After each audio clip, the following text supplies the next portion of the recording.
नमस्कार दोस्तों, स्वागत है आपका इतिहास और आज में। आज 5 अगस्त 2026 के महत्वपूर्ण करंट अफेयर्स के 10 प्रश्न लेकर आए हैं। देखते हैं आप 10 में से कितने सवालों के सही जवाब दे पाते हैं। तो चलिए शुरू करते हैं। पहला सवाल, हैदराबाद स्थित किस निजी स्पेसटेक स्टार्टअप द्वारा निर्मित देश के पहले स्वदेशी satellite battery pack power bank 50 को अंतरिक्ष मिशन में सफलतापूर्वक कार्य करने के बाद फ्लाइट हेरिटेज का दर्जा मिलने की आधिकारिक पुष्टि की गई है? A Pixxel, B Dhruva space, C take me to space, D Agnikul cosmos. सोचिए सही जवाब। सही उत्तर है C take me to space.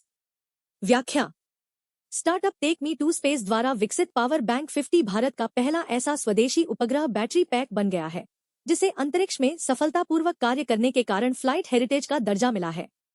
इसने स्काईरूट एरोस्पेस के विक्रम 1 रॉकेट के मिशन में 450 किलोमीटर की ऊंचाई पर पेलोड को पावर दी थी। दूसरा सवाल, वैज्ञानिकों और शोधकर्ताओं द्वारा जारी रिपोर्ट के अनुसार असम के गोलपारा जिले में भूजल कुओं से खोजी गई बिना आंखों वाली और गहरे लाल रंग की ईल मछली की दुर्लभ प्रजाति का नाम क्या रखा गया है? ए रक्थमी चिथिसांची, बी मोनोग्नाथस इंडिकस, सी ईल अस्मिया, डी क्रिप्टोनोप्सिस लाल। सोचिए सही जवाब। सही उत्तर है ए रक्थमी चिथिसांची। व्याख्या, असम के गोलपारा जिले में वैज्ञानिकों ने भूजल के भीतर रहने वाली एक नई नेत्रहीन और बिना त्वचा रंजकता वाली रक्तलाल ईल मछली की प्रजाति खोजी है जिसे रक्थमीचिथिस आंची नाम दिया गया है। गारो भाषा में आंची शब्द का अर्थ रक्त होता है। तीसरा सवाल, केंद्रीय पर्यावरण, वन और जलवायु परिवर्तन मंत्रालय की घोषणा के अनुसार अरुणाचल प्रदेश के किस पहले स्थल को देश का 101वां रामसर स्थल नामित किया गया है? ए डीपोर बील, बी ग्लाव झील, सी सालेर झील, डी रुद्रसागर झील। सोचिए सही जवाब। सही उत्तर है बी ग्लाव झील। व्याख्या, केंद्रीय पर्यावरण मंत्रालय ने अरुणाचल प्रदेश में स्थित ग्लाव झील को अंतर्राष्ट्रीय महत्व की आर्द्र भूमि के रूप में अधिसूचित करते हुए भारत का 101वां रामसर स्थल घोषित किया है। यह मान्यता मिलने के साथ ही यह अरुणाचल प्रदेश का पहला रामसर स्थल बन गया है। चौथा सवाल, कपास उद्योग के पारिस्थितिकी तंत्र को मजबूत करने और कपास उत्पादकता रोडमैप को आगे बढ़ाने के लिए कपड़ा मंत्रालय के तहत संचालित cotton corporation of India limited ने अपना 56वां स्थापना दिवस कहां आयोजित किया? ए सूरत, गुजरात, बी कोयम्बटूर, तमिलनाडु, सी छत्रपति संभाजीनगर, महाराष्ट्र, डी इंदौर, मध्य प्रदेश। सोचिए सही जवाब। सही उत्तर है सी छत्रपति संभाजीनगर, महाराष्ट्र। व्याख्या, केंद्रीय कपड़ा मंत्रालय की अध्यक्षता में महाराष्ट्र के छत्रपति संभाजीनगर में भारतीय कपास निगम का 56वां स्थापना दिवस मनाया गया। इस अवसर पर देश में कपास की खेती को आधुनिक और टिकाऊ बनाने के लिए 5,659 करोड़ रुपए के कपास उत्पादकता मिशन, कपास क्रांति के रोडमैप की घोषणा की गई। पांचवा सवाल, भारतीय नौसेना के शीर्ष प्रशासनिक और परिचालन नेतृत्व में हुए हालिया बदलावों के तहत किसने नए उप नौसेना प्रमुख के रूप में कार्यभार ग्रहण किया है? A vice admiral Tarun Sobti, B vice admiral N Pramod, C vice admiral Dinesh Tripathi, D vice admiral Sanjay Jasjit Singh. सोचिए सही जवाब। सही उत्तर है B vice admiral N Pramod. व्याख्या, वाइस एडमिरल एन प्रमोद ने भारतीय नौसेना के नए उप नौसेना प्रमुख के रूप में अपना पदभार संभाल लिया है। उन्होंने वाइस एडमिरल तरुण सोपती का स्थान लिया है जो 38 वर्षों की सेवा के बाद 31 जुलाई को सेवानिवृत्त हुए थे। 5 सवाल पूरे हो चुके हैं। अपना स्कोर कमेंट में जरूर बताइए। अब बढ़ते हैं अगले सवाल की तरफ।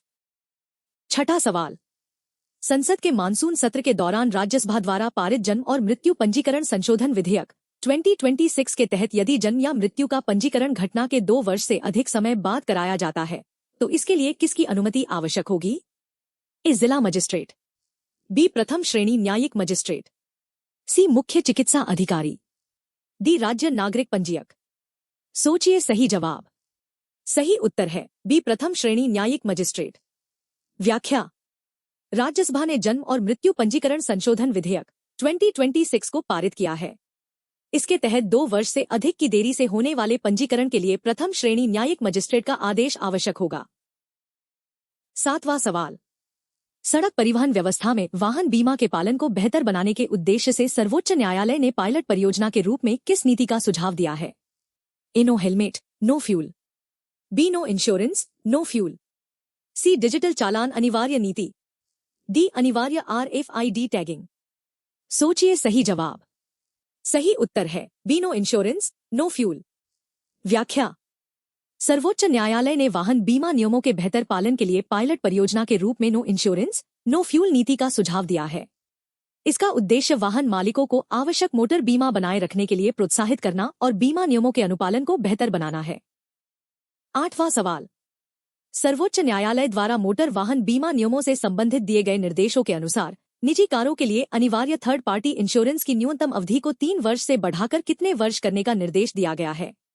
ए 4 वर्ष, बी 5 वर्ष, सी 6 वर्ष, डी 7 वर्ष। सोचिए सही जवाब। सही उत्तर है ए 4 वर्ष। व्याख्या। सर्वोच्च न्यायालय के निर्देश के अनुसार नए वाहनों के लिए अनिवार्य थर्ड पार्टी इंश्योरेंस की अवधि में वृद्धि की गई है। निजी कारों के लिए इसे 3 वर्ष से बढ़ाकर 4 वर्ष और नए दोपहिया वाहनों के लिए 5 वर्ष से बढ़ाकर 6 वर्ष किया गया है। 9वां सवाल। संसद के मानसून सत्र के दौरान लोकसभा द्वारा पारित विनियोग संख्या 3 विधेयक 2026 का प्राथमिक उद्देश्य क्या है? ए प्रत्यक्ष करों की दरों में कटौती करना, बी सरकार को संचित निधि से धन निकालने के लिए विधायी अधिकार देना, सी आकस्मिक निधि के वित्तीय कॉर्पस को बढ़ाना, डी आरबीआई के लाभांश को विनियोजित करना। सोचिए सही जवाब। सही उत्तर है बी सरकार को संचित निधि से धन निकालने के लिए विधायी अधिकार देना। व्याख्या। विनियोग संख्या 3 विधेयक 2026 सरकार को चालू वित्तीय वर्ष के दौरान भारत की संचित निधि से निर्धारित प्रशासनिक और विकासात्मक खर्चों के लिए धन की निकासी और उपयोग की कानूनी अनुमति प्रदान करता है। 10वां और आखिरी सवाल। केंद्रीय वित्त मंत्री निर्मला सीतारमण द्वारा लोकसभा में पेश किए गए कराधान और अन्य कानून संशोधन विधेयक 2026 के माध्यम से जून में जारी किस अध्यादेश को स्थायी कानून में बदलने का प्रस्ताव रखा गया है? ए जीएसटी क्षतिपूर्ति अध्यादेश, बी आयकर संशोधन अध्यादेश 2026, सी सीमा शुल्क रियायत अध्यादेश, डी बेनामी संपत्ति जब्ती अध्यादेश। सोचिए सही जवाब। सही उत्तर है बी आयकर संशोधन अध्यादेश 2026। व्याख्या। वित्त मंत्री ने लोकसभा में कराधान और अन्य कानून संशोधन विधेयक 2026 पेश किया। यह विधेयक 5 जून 2026 को जारी किए गए आयकर संशोधन अध्यादेश का स्थान लेगा।